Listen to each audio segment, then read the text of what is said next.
After the exciting arrival of Rosario Dawson's portrayal of Ahsoka Tano in the character's live-action debut, Disney's hit Star Wars spin-off series The Mandalorian Season 2 has returned for an exciting new adventure, setting up an exciting final 2 episodes of the season.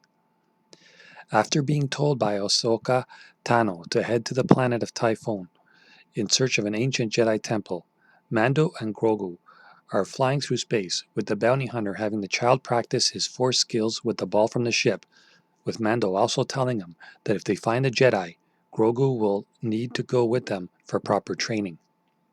Unable to land at the top of the mountain in his ship, Mando parks it somewhere in the valley while using his jetpack to fly himself and Grogu up the top of the mountain in search of the ancient stone Ahsoka had referred to in the previous episode.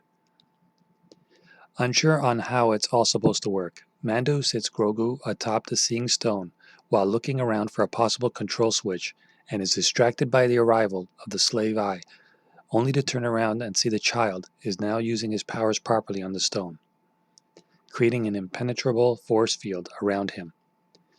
Mando heads off to buy Grogu some time and comes face to face with Boba Fett, who appears very scarred and is after the armor Mando required from Cobb Vanth on Tatooine. While Mando threatens to kill Fett and leave, the former bounty hunter notes that if he does so, his sharpshooter will shoot the child, with the sniper revealed to be Fennec Shand, confirming the hooded figure at the end of Chapter 5 to be Boba. After agreeing to holster their weapons, the three have a talk, in which Boba reveals he found Fennec left for dead similar to himself and helped her by installing cybernetics into her wounded area to keep her alive, resulting in Fennec being in Boba's service. Their conversation is cut short, however, by the sudden arrival of a stormtrooper transport, with Mando trying his hardest to pull Grogu from the stone, only to be pushed back by the force field. Meanwhile, Fennec and Boba engage in a gunfight with the stormtroopers aboard the transport ship, Boba also utilizing a staff-like weapon to take down a number of stormtroopers advancing on the hill. The stormtroopers elect to pull out heavier artillery. Boba and Fennec must use the environment around them to help, with the latter pushing down a large boulder to run over a handful of stormtroopers, including one manning a turret. A second ship suddenly arrives, forcing Mando to head down and join the fight just as Grogu finishes what he was doing on the stone, but saves Fennec just as it seems she's surrounded, utilizing his Beskar armor as a shield for Fennec. The two are then saved by Boba, who has recovered his armor from the Razor Crest and takes down the remaining stormtroopers with ease and shoots down the ships as they try to escape. After a moment of respite, a large blaster shot suddenly soars down from the sky and destroys the Razor Crest, and utilizing his scanners, Mando sees Moff Gideon's ships hovering in the atmosphere and races back to the child.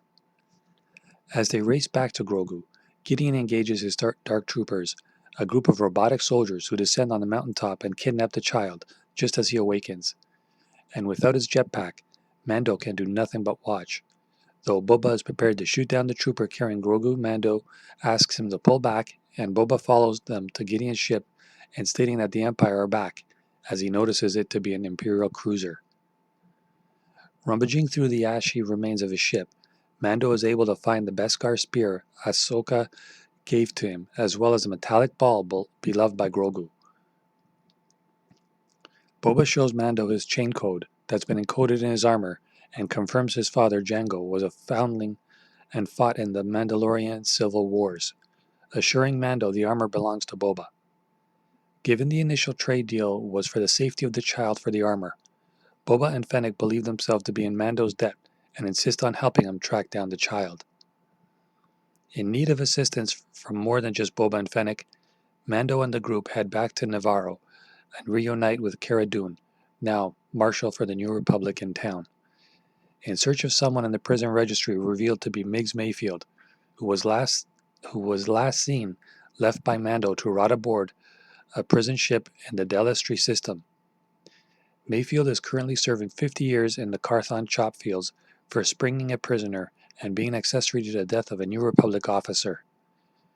Mando is looking to spring Mayfield for help tracking down Moff Gideon's cruiser, and though initially showing hesitation to help given her new position with the New Republic, Dune shows a look of concern upon learning the Empire has a child. Aboard Gideon's cruiser, which is left flying through the stars in hyperspace, we see Grogu is using his powers of the Force to fight off two stormtroopers in his cell, while Gideon watches from the doorway in curiosity. However, after taking down the two, Grogu finds himself weakened to a point of fainting, and Gideon shows him the dark saber, which the child seemingly remembers from his past. But before he can grab it or use his Force powers on Gideon, a stormtrooper stuns Grogu to sleep. Gideon commands one of his lackeys to send an encoded message to Dr. Pershing, confirming they have their midichlorian donor, leaving Grogu cuffed and asleep in the cell. Stay tuned for the next episode recap, which is coming very, very soon. It's getting better and better each passing episode. If you like these kind of videos, don't forget to subscribe, and please do smash that like button. It means a lot to the channel. I appreciate it in advance, and take care for now. We'll talk to you later. Mavakaga out.